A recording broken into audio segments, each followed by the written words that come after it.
Hi guys, Frankie V here with a random behind the scenes look at some of the stuff that I'm working on. And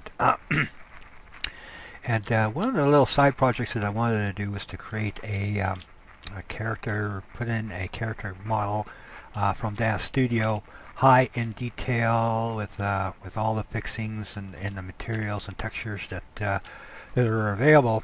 And what I come up with is through an internet search is this particular model here.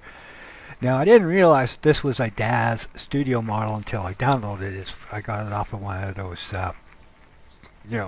so-called fair share websites where people upload various different art assets. So word to the wise, know what you are getting before you download it.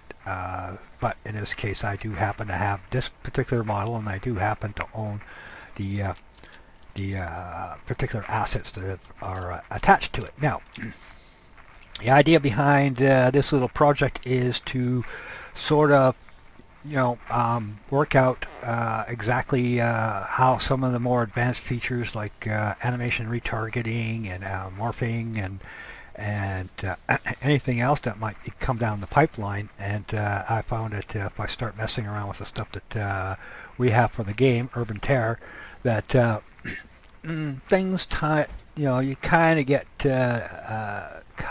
locked into it.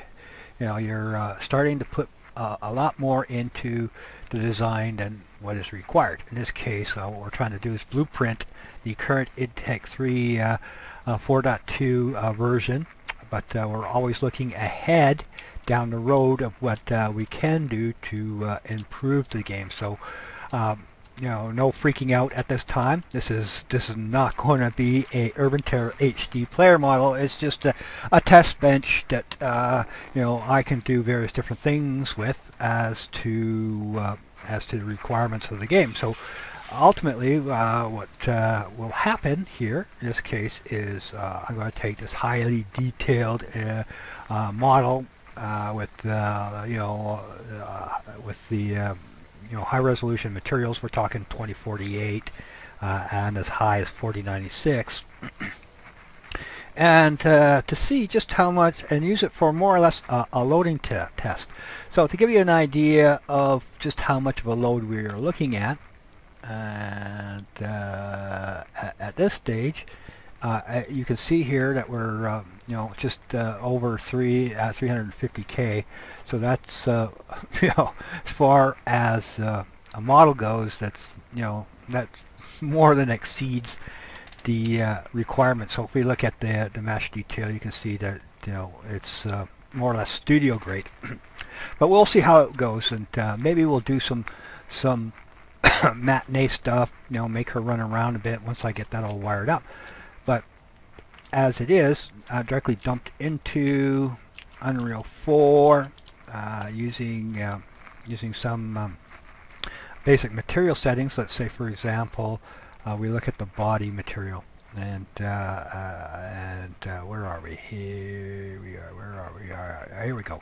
Okay, if we look at the body material, you can see that all I did was took the stock texture material that it came with and just plugged it into the subsurface color to give it a little bit of coloration at that level. So right out of the box, I was pretty impressed, and is one of the reasons that's motivated me to do a quick look-see at what's going on here.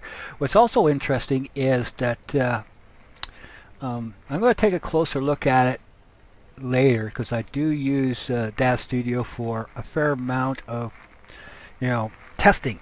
It's a great app for pulling out different types of resources to do quick impromptu visualizations and stuff like that. And since DAZ Studio does support FBX, it was interesting that you can extract all the morph shapes, like for example, head and so forth. So if you're kind of into the R&D aspect like I am, this is something interesting that you can play around with. be nice if there's some time down the road, if there was like Motion Builder, there was a voice device that we could kind of plug into these shapes here and just have the audio drive it in the same way, and then use Matinee to make some really elaborate cut scenes and so forth, based on a parametric design type of character model, as the case we have here.